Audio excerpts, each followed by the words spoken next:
Welcome to Captain Agro friends. Hello guys, welcome to Captain Agro. Guys कैसे हो आप सभी लोग। आज हम यहाँ पर पढ़ेंगे सोरगम। हम पढ़ रहे हैं सीरियल क्रॉप। एग्रोनॉमी के अंदर हम क्या पढ़ रहे हैं, अनाज वाली फसलें पढ़ रहे हैं, जिसमें हमारे 6 क्रॉप दी हुई है। वीट हमने पढ़ लिया एंड राइस हमने पढ़ा, इसके अलावा हमने पर्ल मिलेट पढ़ा और आज हम पढ़ेंगे सोरगम। इसके बाद हमारे पास 2 और क्रॉप बचेगी, एक तो बार्ले बचेगा और दूसरा हमारे पास मेज बचेगा। आई होप आप लोगों को सारे वीडियो समझ में आ रहे होंगे। अगर आपको कोई भी डाउट होता है तो आप मुझे कमेंट कर सकते हैं, उसका आंसर आप लोगों को दिया जाएगा। तो आज हम क्या पढ़ेंगे, सोरगम पढ़ेंगे, ज्वार हम पढ़ेंगे। इसको कैमल क्रॉप बोला जाता है, किंग ऑफ करोस क्रॉप बोला जाता है, मतलब मोटे अनाजों का राजा भी ज्वार को बोला जाता है। तो भाई चलिए वीडियो स्टार्ट करते हैं। शुरू करने से पहले जो लोग चैनल पर नए हैं, चैनल को सब्सक्राइब कर ले, पास में जो बेल आइकन है उस पर क्लिक करें ताकि आने वाले सभी वीडियोस के नोटिफिकेशन आपको टाइम टू टाइम मिलते रहे। चलिए स्टार्ट करते हैं। सोरगम हिंदी में ज्वार बोलेंगे। कैमल क्रॉप क्यों बोलते हैं भाई, तो कैमल क्रॉप बोलने का रीजन है भाई, जो ऊंट होता है आप सबको पता है कि कई दिनों तक बिना पानी पिए रेगिस्तान में आराम से रह सकता है, करीबन 7 दिन तक, ठीक है। तो इससे उसको रिलेट किया हुआ है ऊंट से कि लंबे समय तक अगर इसको पानी नहीं मिलेगा तब ये फसल नहीं सूखेगी, इसीलिए इसको कैमल क्रॉप बोला गया है, ठीक है। और किंग ऑफ करोस क्रॉप और मोटे अनाजों का राजा भी इस फसल को बोला गया है। तो आपके जो क्वेश्चंस पुट अप होते हैं एग्जाम के अंदर वो कहां से होते हैं, सबसे पहले वो हम समझते हैं, ठीक है। सबसे पहले हम बात करते हैं बोटनिकल नेम की। तो बोटनिकल नेम क्या होता है भाई, कमेंट में कमेंट करो फटाफट। सोरगम, सोरगम बाइकोलर, इसका क्या हो जाएगा, बोटानिकल नेम हो जाएगा, सोरगम बाइकोलर। फैमिली, तो फैमिली के लिए आप सबको बिल्कुल टेंशन नहीं करनी, जितनी भी सीरियल क्रॉप है सबका परिवार कौन सा है, ग्रेमिनी है, तो इसका परिवार कौन सा हो जाएगा, ग्रेमिनी हो जाएगा। ग्रेमिनी फैमिली से बिलोंग करता है सोरगम।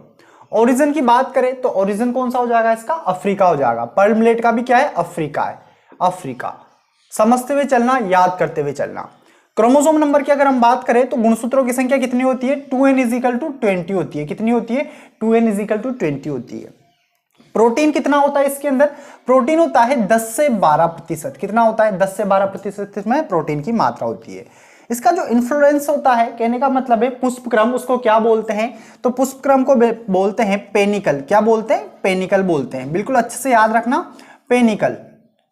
आगे हम बात करते हैं टाइप ऑफ फ्रूट कि किस प्रकार का फल है। तो किस प्रकार का फल है, कैरोप्सिस टाइप का फल है, कैरोप्सिस। नेक्स्ट हम बात करते हैं क्लाइमेट कैसा चाहिए, तो इसके लिए वार्म क्लाइमेट चाहिए, जैसा कि पर्ल मिलेट में चाहिए, वार्म क्लाइमेट, मतलब गर्म जलवायु का पादप है ज्वार। चलिए आगे बढ़ते हैं। आगे हम यहां पर बात करते हैं इसमें टेम्परेचर की।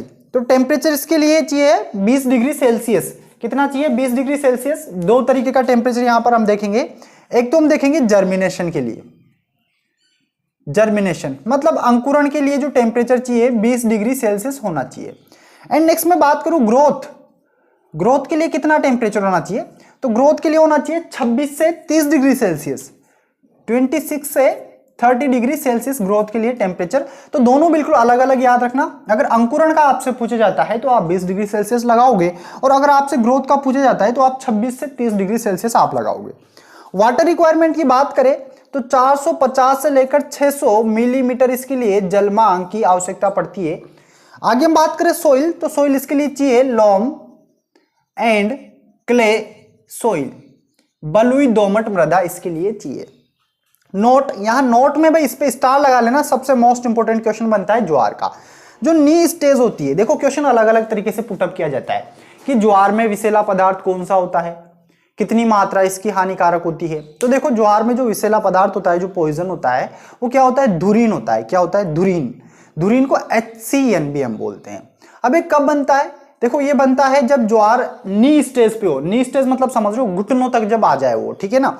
उस कंडीशन में जड़ों में क्या बनता है, धुरीन बनता है, HCN बनता है, और वो धीरे धीरे पत्तियों में आने लगता है। और जब वो पत्तियों में आने लगता है, अगर उस टाइम पे उसको पशु को खिला दिया जाए, एनिमल को खिला दिया जाए, तो क्या होगा, पशु मर भी सकता है, क्योंकि उसमें तब 0.5% HCN की मात्रा होती है, जो कि बहुत खतरनाक है। देखो ज्वार को किस लिए उगाया जाता है, 2 पर्पज है। एक तो उगाया जाता है किसके लिए, फोडर के लिए, फोडर मतलब एज अ चारा, चारा पशुओं को चारा खिलाने के लिए। दूसरा दाने के लिए उगाया जाता है। तो अधिकतर इसको फोडर के लिए उगाते हैं, मतलब चारे के लिए उगाते हैं।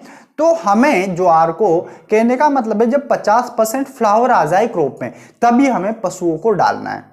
अगर हमने नी स्टेज पर डाल दिया तो क्या होगा, हमारे जो पशु है उनकी डेथ हो सकती है। रीजन क्या होगा, HCN, दूरीन। ठीक है, तो चलिए समझते हैं कौन सा पदार्थ बनेगा हमारे पास यहां पर, दूरीन बनेगा।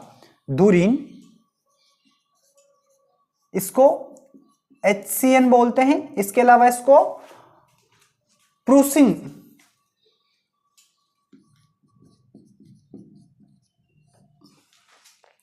प्रूसिक, ठीक है, प्रूसिक इसको बोलते हैं, प्रूसिक। मेन आपका दूरीन आपको याद रखना है, दूरीन और HCN। ठीक है ना, ज्वार में इस तरीके से क्वेश्चन पुटअप किया जाता है कि ज्वार में विषैला पदार्थ कौन सा बनता है, तो दूरीन बनता है, HCN बनता है। कितनी मात्रा हानिकारक है, तो 0.5 ग्राम, 0.5 ग्राम इसकी मात्रा हानिकारक है, जो क्या कर सकती है, पशु को मार सकती है। पशु को क्या कर सकती है, मार सकती है। तो कब खिलाए, जब 50% फ्लावर आ जाए, जब 50% क्या आ जाए, फ्लावर आ जाए ज्वार में, तब हम इसको खिलाएंगे।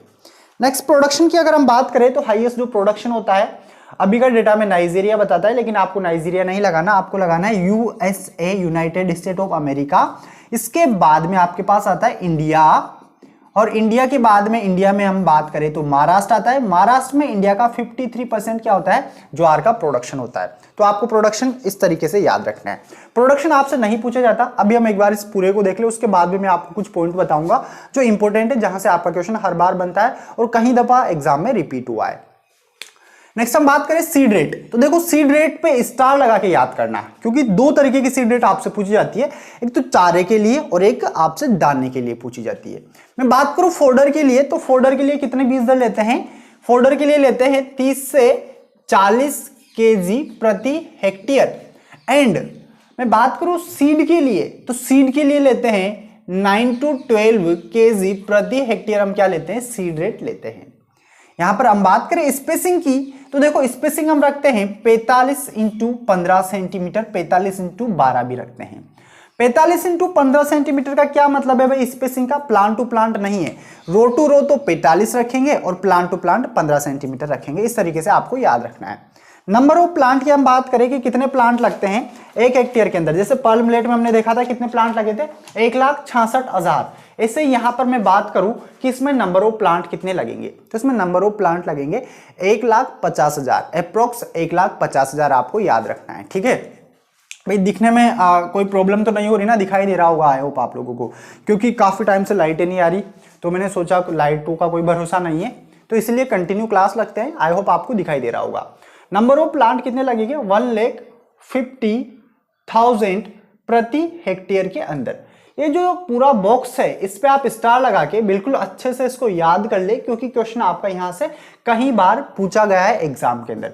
कभी आपसे पूछा जाता है कि चारे के लिए बीज दर बताइए, तो कभी आपसे पूछा जाता है कि बीज के लिए बीज दर बताइए। आपसे नंबर ऑफ प्लांट भी पूछे जाते हैं। नेक्स्ट हम बात करते हैं वेराइटीज, तो यहाँ पे वेराइटीज से एक क्वेश्चन आपका बनता है एग्जाम में हर बार, फर्स्ट हाइब्रिड वेराइटीज। ठीक है, तो वेराइटीज नोट करते हुए चलेंगे।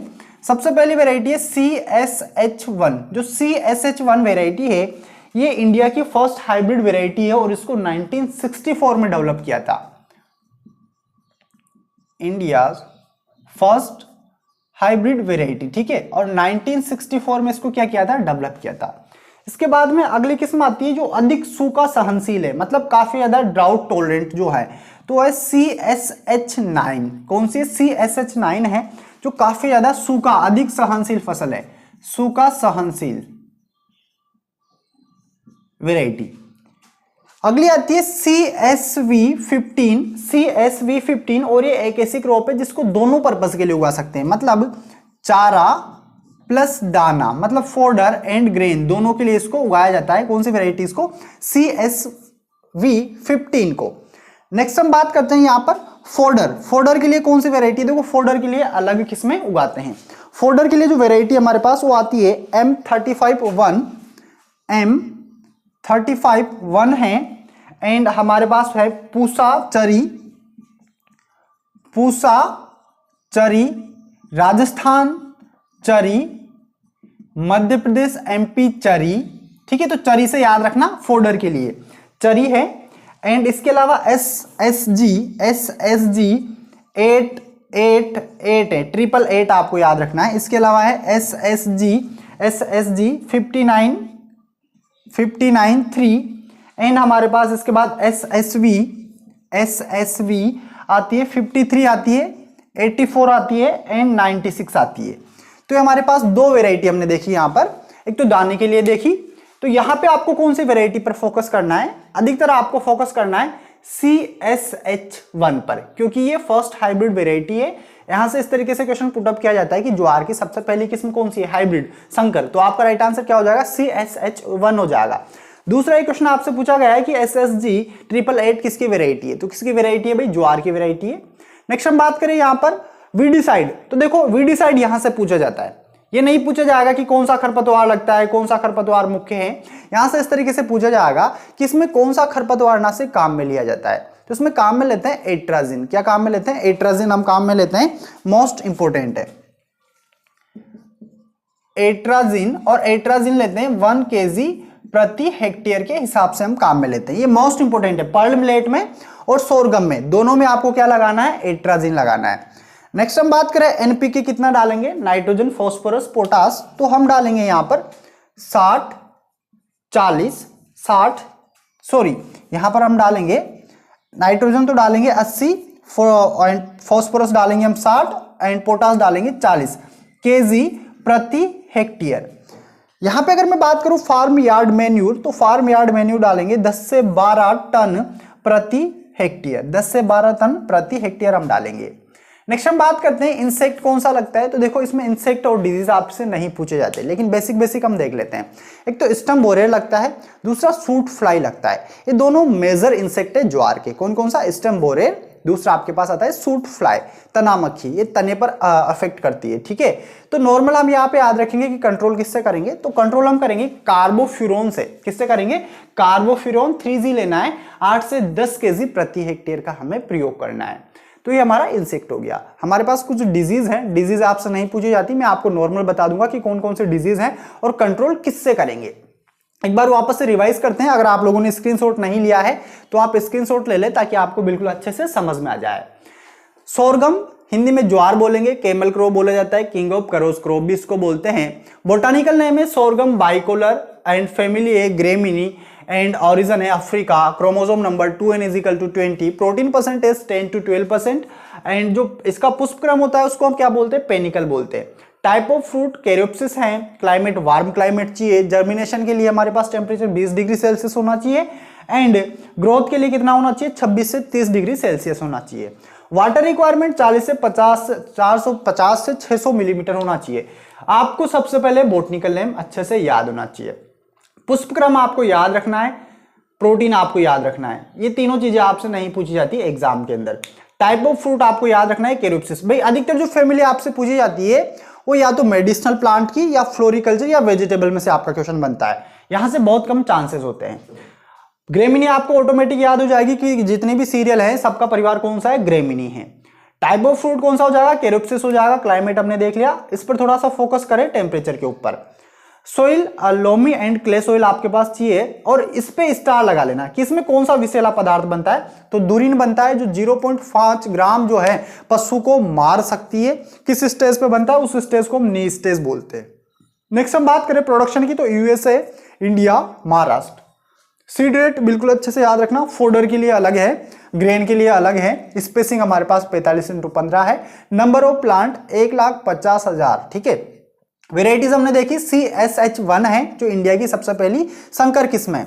CSH9 सूखा सहनशील किस्म है। भाई इन दोनों तीनों पे स्टार लगा लेना। आपका क्वेश्चन अगर किस्म से पूछा जाएगा तो यहां से पूछा जाता है। फोल्डर में आपको SSG 888 आपको याद रखना है। वीडिसाइड एट्राजिन काम में लेते हैं। क्वेश्चन कई बार एग्जाम में पुटअप हुआ है कि ज्वार और बाजरा में कौन सा खरपतवार नाशी काम में लेते हैं। तो आपका राइट आंसर क्या हो जाएगा? एट्राजिन हो जाएगा। एनपीके 80, 60, 40 kg प्रति हेक्टेयर डालते हैं। फार्म यार्ड मैन्यूर 10 से 12 टन प्रति हेक्टेयर हम डालते हैं। इंसेक्ट इसमें दो इंसेक्ट है, सूट फ्लाई है एंड स्टम बोरेर है। दोनों के कंट्रोल के लिए कार्बोफ्यूरॉन 3G 8 से 10 kg का हम क्या करेंगे? प्रति हेक्टेयर के हिसाब से प्रयोग करेंगे। नेक्स्ट हम बात करते हैं यहाँ पर कि कौन कौन से रोग लगते हैं। भाई अगर आप लोगों ने स्क्रीनशॉट नहीं लिया है तो आप स्क्रीनशॉट ले लो। थोड़ा सा मैं इसकी ब्राइटनेस बढ़ा देता हूँ ताकि अच्छे से दिख जाएगा।